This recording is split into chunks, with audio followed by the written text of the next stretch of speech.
Do you want to know how to transform your life?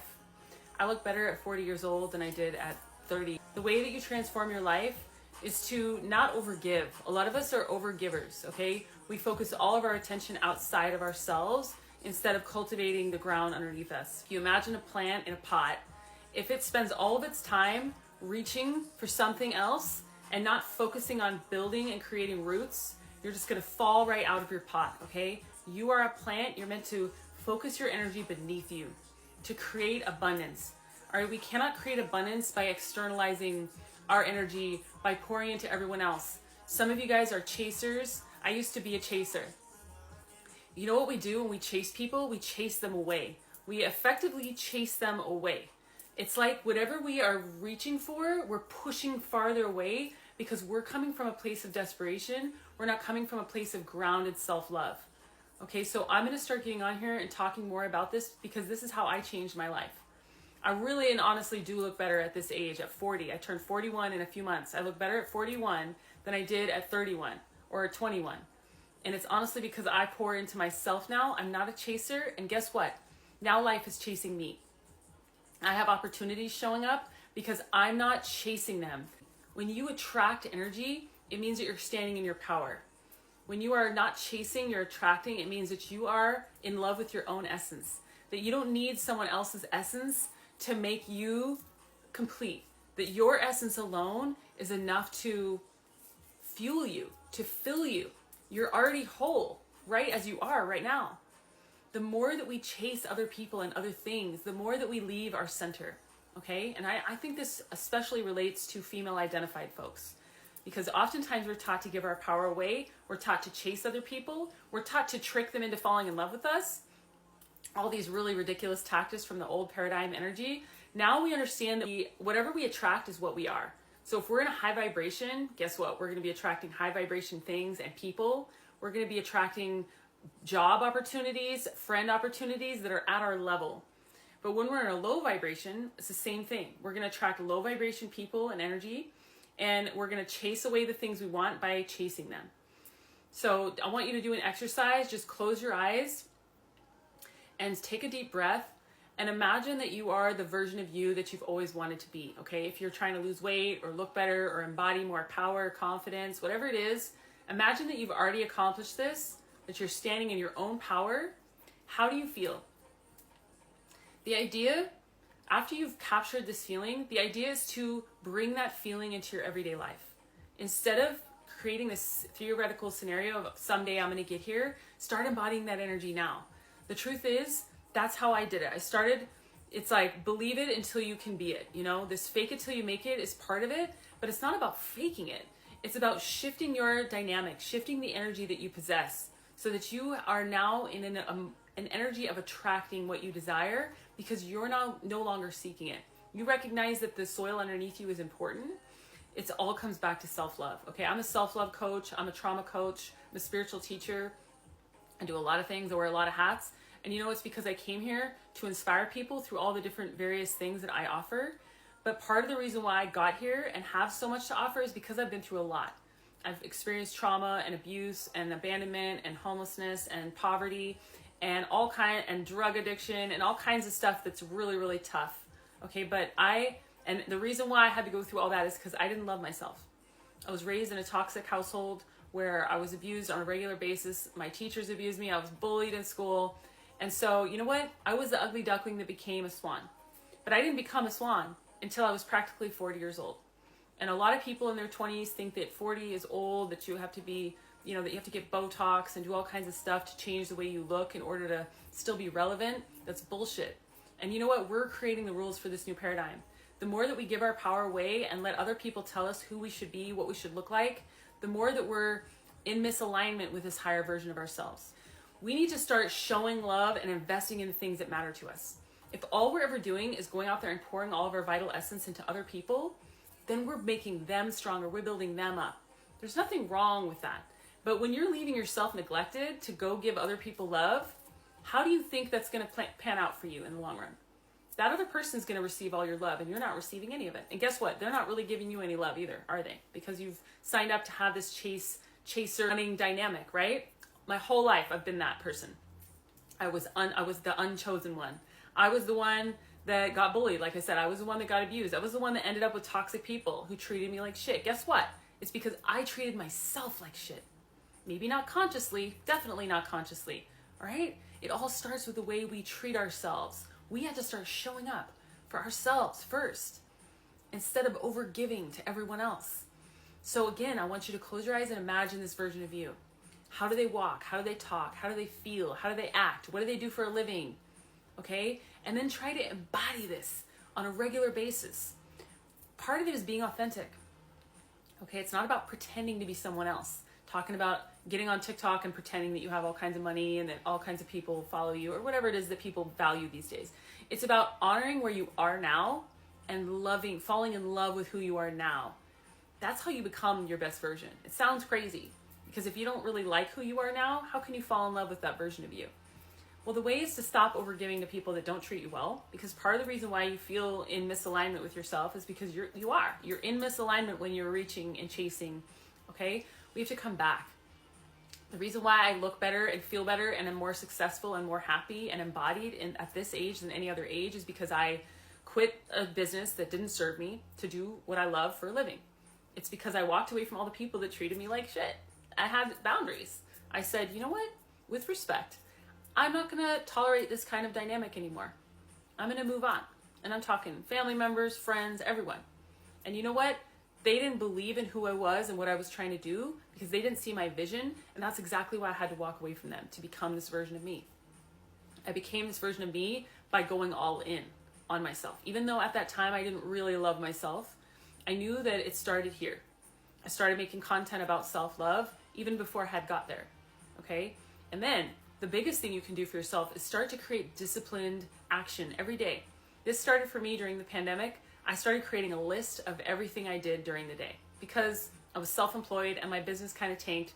We were all, during the beginning of the pandemic, all of us kind of had our life halt, right? I had to find a way to stay accountable to myself and stay sane. I documented how much I ate or what I ate, what good things I ate. I was accountable to a certain amount of exercise every day. I was accountable to a certain amount of creativity every day. And mind you, I've never really had discipline in this way. So it's something I cultivated out of necessity. However, I still do it 5 years later. I document every single day, okay? And I am accountable and I add things to the list. Over time, it's evolved. Now I meditate every day. Every day. It's changed my life. I'm accountable to eating good food every day. Healthy food is what I mean. Healthy food that fuels me. I wouldn't look better in my 40s than I did in my 30s if I didn't eat healthy, if I didn't put good things in my body. I also quit drinking. I haven't had a drop of alcohol in over 3 years. Yeah. And you know what? It changed my life. I lost a bunch of weight. I used to be 40 pounds heavier. 40 pounds. That's a lot. That's a lot. I look so different now. I quit smoking about 10 years ago. Okay, so some of this work started 10 years ago. And I'm so proud and grateful to that version of me for making some of those decisions. But most of the conscious decisions that have led to me feeling like a swan, I never, ever felt confident or beautiful or sexy or talented or any of that. It's through pouring into myself. First of all, sharing my authenticity. I started to see through the videos I was making 4 years ago on YouTube, even if I didn't really know what I was talking about, I was authentic. And there was something about that I was able to fall in love with over time. Like, wow, I really do show up as a genuine human. And I really do know a few things. I had some wisdom, all right? Some of you guys have a lot more gifts than you realize. But you might be surrounded by people that just don't respect you. And if you're the kind of person that's been bullied, and you grew up in a toxic household especially, you might be shocked by how much you just kind of, you've become desensitized to disrespect. I certainly did. And there are going to be people who stand out at the top of the list who disrespect you, and you only really notice those really loud, obvious ones. And then there's the more subtle disrespect, and the people that are in competition with you. The people that might try to give you a compliment by also slapping you on the other cheek. You know what I mean? Oh, you actually look really good today. That's not a compliment. That's not a compliment. That's a fucking insult. That's somebody treating you with disrespect, or at the very least undervaluing you.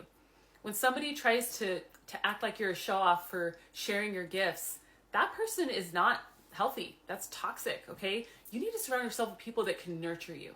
Imagine yourself as a plant. Again, you're a plant in the soil. Do you want to spend time with people who are plucking leaves off of you and You know what I mean? Spraying toxic poison on you? Or do you want to spend time with people who pour love into you, like sunshine, rays of sunshine and water and fertilizer? You need to be doing this for yourself, first of all, but you also need to be careful. Energy spreads, all right? And especially if you've been bullied your whole life, the voice in your head is probably not your own. It's somebody else's. It could be your parents. It could be a teacher. It could be a bully in your life. It could be a sibling who was toxic and abusive. Could be all the above. If you're anything like me, you had it from multiple people. There's a voice in your head that's critical. It's probably not even your own. And if you're still surrounded with whoever that person was or that type of person, because it might not be the same person, but maybe you've created a model where this is the kind of person you spend time with or date. A lot of us end up dating toxic people. I used to be in an abusive relationship, so I understand. We tolerate a lot of bullshit, don't we? When we came from that kind of toxic environment, we tolerate a lot of bullshit. I'm here to inspire and empower you, okay?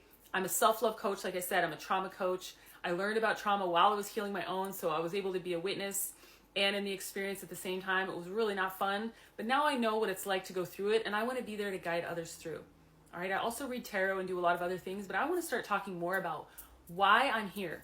I'm not here to read tarot. I'm here to inspire people. I'm here to empower people, especially people who've been squashed down their whole lives. Okay, it could be the color of your skin, it could be your gender identity, or your sexual orientation. You could be autistic, you could be, on the spectrum, you could have ADHD. There's a lot of reasons why people might have put you in a box and told you to sit down or shut up or tell you that you're irrelevant or try to make you feel stupid or small. I've experienced all of them. Okay? We don't all have the same story, but we can inspire each other with the stories we do have, because there's always going to be someone who resonates with you. Once you start being honest about it. And I was so busy protecting my family members who were abusing me that it took me a long time. I know I'm not the only one. It took me a long time to start being brave enough to share my story. And I'm actually being guided to share some of it right now. I usually protect not using specific terms, but I'm done doing that. It's time for me to really start stepping into my power, because it's going to benefit you. I'm here to lead and guide and heal, and I can't do that if I'm still protecting my abusers, can I?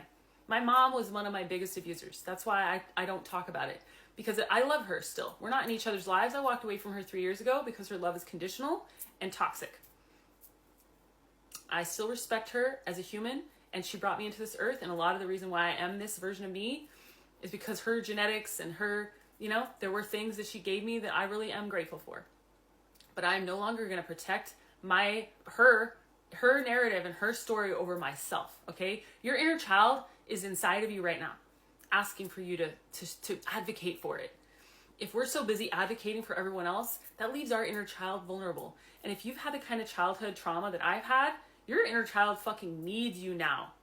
Don't abandon your inner child, all right? Don't abandon your inner child for some abuser or someone's narrative, okay? Or someone's ego. Don't let other people take your inner child out of its comfort zone because you're too afraid to speak up to them, to stand up to them. This is the kind of stuff that takes a long time, okay? I'm shaking. This isn't easy. I'm not saying it's going to be easy. But you know what? You're not going to get to this transformed version of you by protecting them or by staying with toxic people. And there's this whole blood is thicker than water thing, or, if you've been my best friend of 30 years, I walked away from my best friend of 30 years. Some of you guys aren't even 30 years old.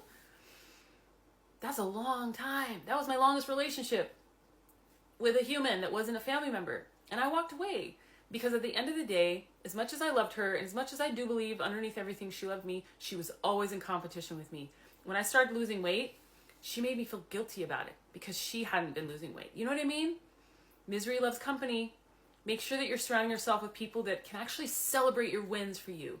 When you become a healthier version of you, do they make you feel like shit? If so, that person's not for you. I'm sorry to say. And do you think it was easy to walk away from a friend of 30 years? No, it was heartbreaking. Heartbreaking. And her daughter, who was 12 years old. That part is still hard for me. But you know what? I got to be a part of her life for those 12 years. I got to help mold her into the person she became. And you know what? When she's old enough to get her own phone and stuff, we're going to have our relationship again. The point is that this came with sacrifices. So many sacrifices. I walked away from a lucrative business to do this work for free at first. I didn't even know how I was going to monetize it. I walked away from like a 6-figure income to do God's work for free. It's been a hard journey, so humbling. But you know what? I feel so beautiful and radiant and powerful now. I never felt that way. And you know what else is crazy? All the people that used to make fun of me or project on me or bully me see me that way too. They do. And a lot of them have reached out, and even the ones that haven't, it's like, I can tell. I know. Because I'm different now. I wish I could show you a video right next to this of who I used to be so that you could really see. Even 3 years ago, even 2 years ago, you'd be like, wow, that's intense. I used to bite my fingernails down to nubs. I was so anxious. I used to drink every night. I used to take home creepy dudes who didn't respect me, who didn't appreciate me. And guess what? I felt like shit afterward. For what? Now I've been celibate for 3 years. I haven't even kissed anyone. And it's because I value myself. And until I meet somebody who's actually worthy of me, I'm not doing anything. It's discipline. It takes time to cultivate. And also it's about validation. You validating yourself. I used to go out and seek validation. That's why I would take home these dudes. I don't honestly really know. It had a lot to do with drinking. When you drink, you make stupid mistakes and you can kind of say, oh, I was drunk. I don't drink anymore, so I don't just stumble into dudes and make out with them and take them home. I know some of you can relate. And it doesn't matter what gender you are. We've all, if you resonate with me, we've all made mistakes. We've all disrespected ourselves in some form or fashion. It's time to start taking accountability for who we are, for the life that we have, and for who we want to become. And until we can kind of visualize who we want to be, it's really hard to start taking steps toward it. So that's why I get on here and talk about how I do look better at this age than any other age. I really, really do. I've never felt, like I said, powerful or sexy or beautiful, and I've certainly never felt comfortable saying those words out loud. Now I know it's part of my story because I'm supposed to reach people who feel disempowered and help guide them toward the version of them they've always wanted to be. And a huge part of that is, contrary to popular belief, is to own your power, to speak it, to be, not in a cocky way. There's a difference between being cocky and being honest. How many of us just give our power to other people and say, I'm not talented, I'm not this, even if you kind of know that you are. You kind of know. Look, I can kind of sing, or I can kind of dance, or whatever it is that you do. I can draw, kind of. We all we kind of get smaller and smaller as we say it. We don't really allow ourselves to shine. And often this is because we've been bullied into feeling like it's safer to disappear. But you know what? Part of your job, a lot of you that resonate with me, is to lead other people through example. How effective do you think you're going to be if you're still hiding in the shadows?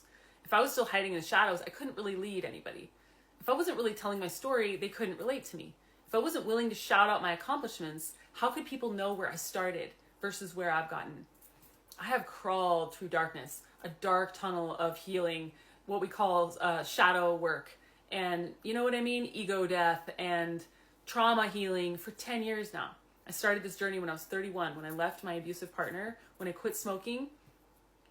Now I look so much better. It doesn't make any sense how I would look better 10 years later, but I look amazing. I feel amazing. And it's because I fucking love myself now. It's time to be honest about the people around you. Okay, when you ask for space or boundaries, do they manipulate you and make you feel guilty and shame you? Or do they say, wow, I really respect that. That's really inspiring. Thank you for taking care of yourself. Thank you for expressing your truth. Be honest.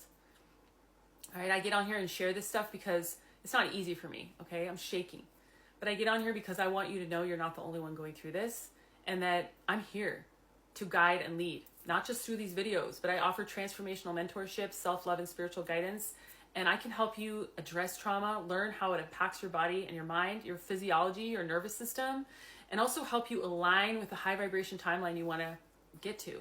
So whether or not you ever work with me personally, and my website is sacredmuseproject.com. If you do, just click on my icon and you'll find it.